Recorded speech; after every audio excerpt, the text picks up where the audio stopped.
Have you ever started worrying about something and then your mind just kept going until you felt completely overwhelmed? Now you're anxious and panicking. Your thoughts are all over the place and you can't seem to get yourself to calm down. Today, we are going to take a look at what Scripture teaches us about calming the mind down when it won't stop.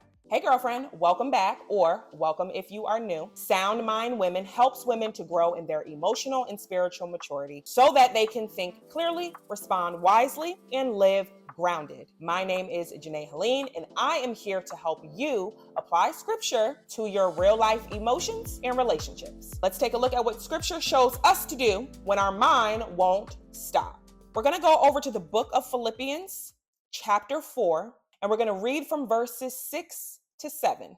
It says this: "Don't worry about anything, but in everything, through prayer and petition with thanksgiving, present your requests to God, and the peace of God, which surpasses all understanding, will guard your hearts and minds in Christ Jesus." Here we have the Apostle Paul. He is the author of the book of Philippians, and he's writing a letter to the church of Philippi. In this verse specifically, he is encouraging the Philippians in how to deal with worry and anxiety. Now, I want you to notice, Paul starts with telling them what not to do, and then he tells them what to do instead, and then he gives them the result of this action. So whenever you are worried or panicking about something, Paul says, don't worry about anything. Or some translations say, be anxious for nothing. Instead, pray, petition, be thankful, and let God know what you need. When you do this, God's peace will guard you. So what we're going to see today is that our minds won't stop when we hold on to worry, but it will begin to calm down and fill up with peace when we give those anxious thoughts over to God.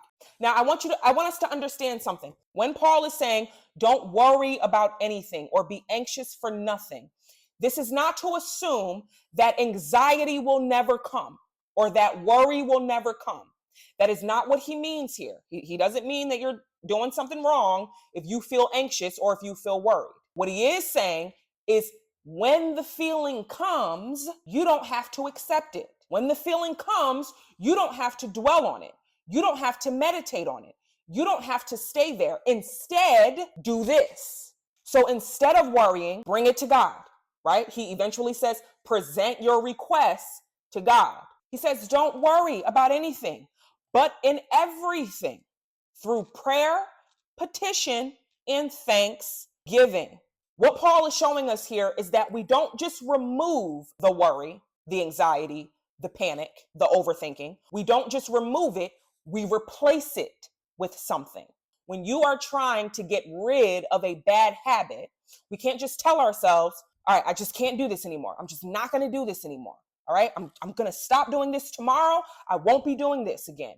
You got to replace it with something else. Whatever you usually do needs to be replaced with something else. That's what's going to make it sustainable. Okay, so Paul tells us, don't do this, but instead do this. Don't worry about anything, but in everything, pray, petition with thanksgiving. All right, prayer.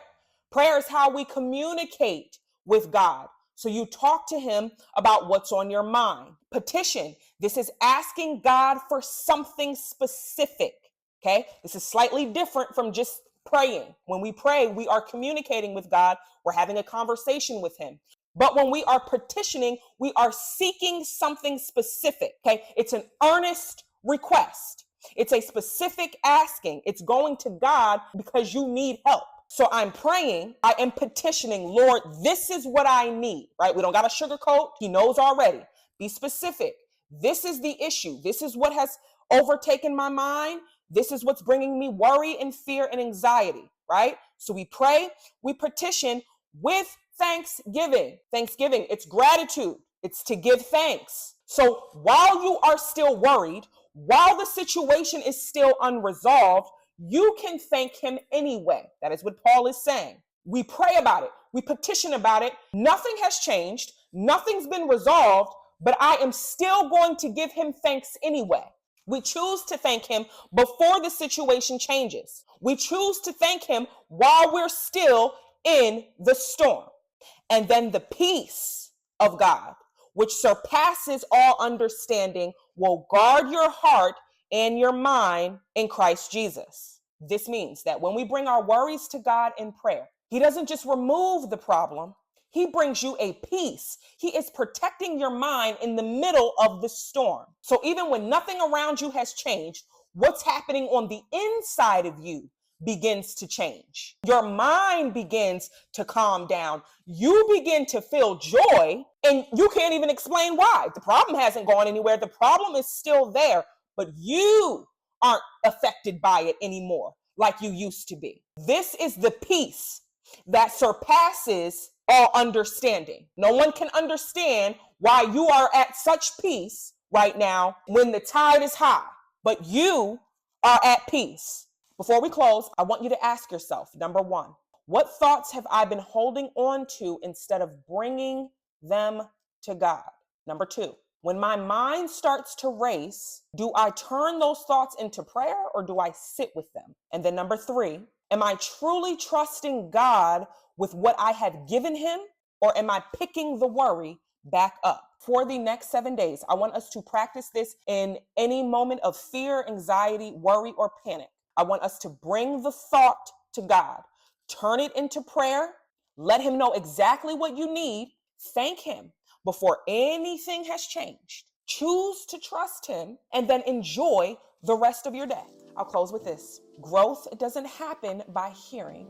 It happens by obedience. If you have been enjoying growing in your emotional and spiritual maturity here at Sound Mind Women, go ahead and hit subscribe and join the community. Also, be sure to catch up on the content from our Mastering Internal Reactions playlist. If you've missed out on it, it's some really good content that's leading up to what we're talking about and discussing today. So go ahead and check that out. The link is in the description, and I'll see you in the next video. Take care.